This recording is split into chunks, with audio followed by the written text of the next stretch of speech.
I observe the flow of life, especially as it nears the great sea. And in our world, I see a stillness that troubles the spirit. I see souls who have gathered the rains of many seasons, weathered storms, and felt the sun of countless years. Yet, they sit in quiet rooms, moving like shadows, as if the river of their life has already run dry. They draw breath, but the breath does not fill them with life. They exist, but they have ceased to flow.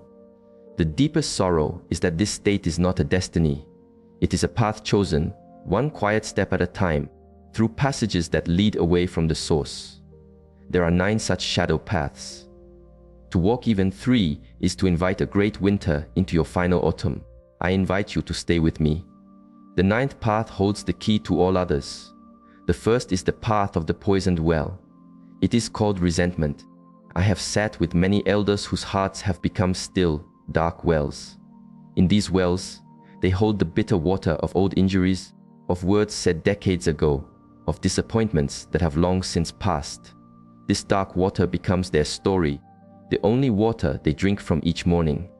But this poison does not harm the one who dug the well in the past. It seeps into the earth of your own being, corroding the very vessel that holds it. Each day you choose to revisit these old pains. You chain yourself to a ghost. You become a prisoner of memory, serving a master who has long forgotten you.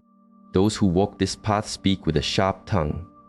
Their presence feels heavy, and they wonder why their children do not visit, why friends fall silent, why the great expanse of their final years feels so profoundly empty. The body grows old, this is nature.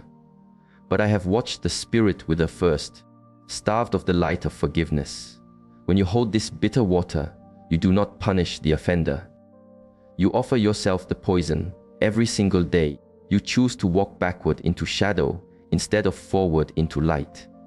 The practice here is not to pretend the wounds were never made. It is to understand that the act of release is not for them. It is a gift to yourself. It is the choice to allow the wellspring of your heart to run clean again, to choose freedom over the familiar weight of the chains. The second shadow path is the walled garden. It is called isolation. I watch as souls slowly, carefully build walls around themselves. They call it independence, but in my tradition, we see it as a fortress of pride. They convince themselves that they need no one, that human connection is a turbulent river, that stillness is found only in solitude. This fortress is not built in a day. It is built one stone at a time. A declined invitation, a silenced phone, an activity abandoned because it echoes with a younger self. Each choice seems small, a simple act of self-preservation. But together, these stones build a wall so high that it blocks not only the storms of life, but also the warmth of the sun, the nourishment of shared laughter, the very flow of life that comes through connection. I have seen elders who pass days without the grace of a human voice, with no one to receive the gift of their thoughts, no one to notice if the river within them has slowed to a stop. They sit in homes filled with silent photographs, surrounded by the echoes of people who no longer enter, fading from the world before their breath ceases. This happens when pride wears the mask of strength. They fear being a burden, but the deeper fear is vulnerability, the fear of revealing that the human heart, at any age, needs the nourishment of other hearts. We are not solitary mountains, we are trees in a forest. We need the network of roots, the shared soil, to stand tall. The elders who flourish know this. They continue to tend their relationships as a sacred garden. They understand that giving and receiving are the 2 rhythms of a healthy heart. The third shadow path is the stagnant pond. This is the mind that has ceased to welcome new streams. I meet elders who believe their learning ended with their work. Their minds, once flowing rivers of inquiry, become still ponds. They consume only what is familiar and wonder why their inner world feels empty, the water murky and without life. The mind is a current, not a container. When you stop its flow, it begins to turn back on itself, endlessly circling the same old stones, the same old thoughts, the same old limitations. You become rigid, like a tree that can no longer bend in the wind. I have witnessed brilliant minds become faint echoes of what they were, simply because they accepted the story that learning is only for the young. They ceased to read books that challenged their foundations. They stopped engaging in conversations that stretched them. And slowly, their world became very small. The most alive elders I have known are students of life until their last breath. They approach a new skill, a new idea, a new language with the open heart of a beginner. They understand that the growth of the mind is a choice, not a condition of age. It is a commitment to keeping the pond fed with fresh, living water. When you do this, you keep your spirit curious and your wisdom ever flowing. You remain alive, not because you chase youth, but because you inhabit the fullness of your life. The fourth shadow path is the forgotten temple. This is neglecting the body that has carried you on your journey. I see elders who treat their physical form as a failing machine, accepting aches and weakness as an inevitable fate. They stop moving, stop tending to this vessel, and then wonder why each day is a battle against their own form. Your body is not a machine. In my tradition, we see it as the sacred temple that houses your spirit. It has carried you through every season of your life. It deserves your reverence and care, not your resignation. When you abandon the temple, you lose the ability to fully engage with the world it was meant to inhabit. Much of what is called aging is simply the consequence of forgetting this sacred duty of care. The stiffness, the lack of energy, this is not destiny, but the result of the path chosen. I have seen beings in their 9th decade move with a grace that shames those in their 6th. The difference is not their stars, it is their practice. They chose to move when it was easier to be still. They chose to tend the flame of their vitality when others chose comfort. They treat their bodies not as a burden, but as a partner. To care for your body in later years is not about a return to the past. It is about honoring this temple so that it may continue to be a source of strength, allowing you to walk, serve, and feel the simple joy of being present in a form that is in harmony with your spirit. The fifth path is the unmoored boat. It is abandoning purpose. I witnessed so many who, after decades of navigating the waters of their craft, reach the shore of retirement and simply cut the rope, letting their vessel drift aimlessly. They tell themselves they have earned a great stillness, a freedom from all doing. But the human spirit is not designed for emptiness. We are here to be a current, not a still pool. We need to feel that our flow contributes to the great river, that our existence matters beyond our own comfort. When you abandon purpose, you abandon the very current that makes the river of life move. I have seen masters of their craft become listless, their spirit dimming within months of cutting their rope. They had no current to flow with, no shore to aim for. They mistook a release from labor for a release from meaning. The elders who truly shine are those who understand that purpose is not a job. It is a direction. It evolves. It changes form. They may no longer captain a great ship, but they become the lighthouse, guiding others. They teach, they create, they tend their gardens. They become pillars of quiet wisdom for their families. Purpose is not a destination you reach.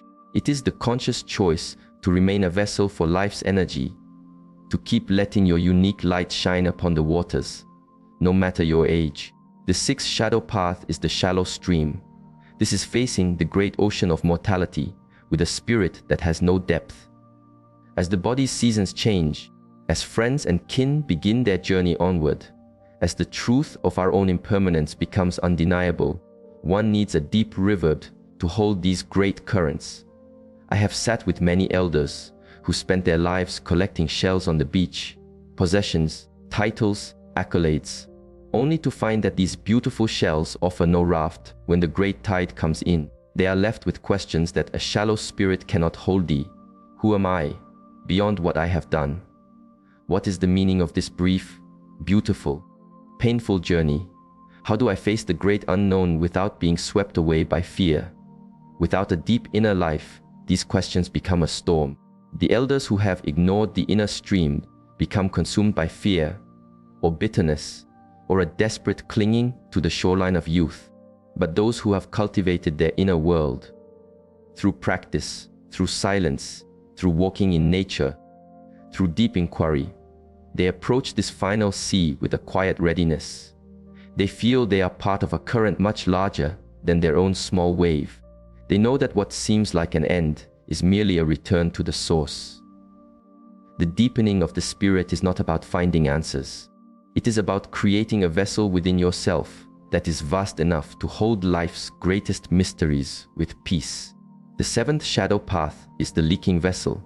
This is a life of financial neglect that turns the golden years into a winter of scarcity.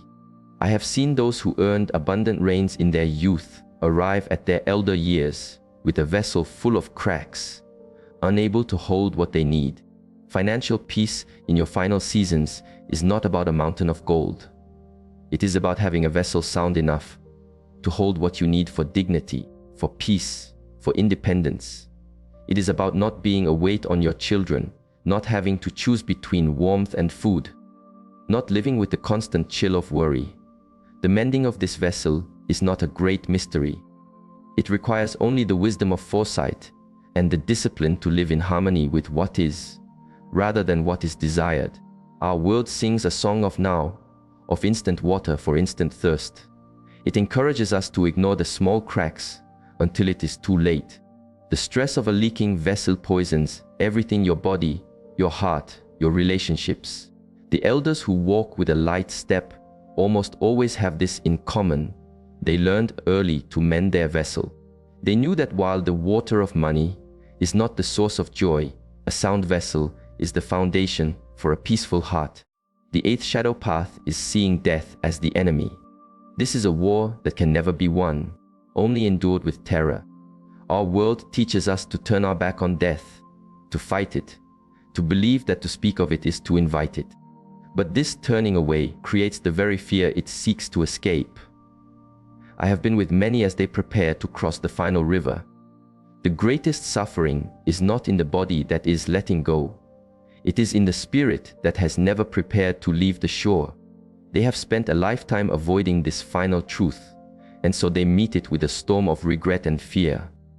But the ninth path, the deepest and most subtle, is the one that contains all others. It is the refusal to believe that aging is a journey of becoming less. It is the core misunderstanding. Aging is not about loss. It is the path to becoming more yourself than you have ever been. It is the final flowering of your unique essence. It is your great chance to let your life become a teaching.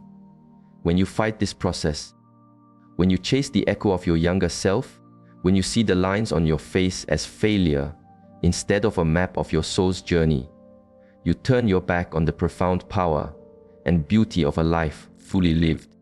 The elders who radiate true light are not those who appear the youngest. They are those who wear their seasons as a crown, who have woven their pains into wisdom, their scars into strength, and their years into a presence that can only come from a river that has finally, beautifully met the sea. I invite you to sit with these currents. Which ones flow through you? Do not judge, simply observe. And in that observation, a new path may reveal itself. A path not of avoiding the winter, but of finding the beauty in its quiet strength. For the mountain is not beautiful because it is eternally spring, but because it holds all seasons within it, in silent, unshakable peace.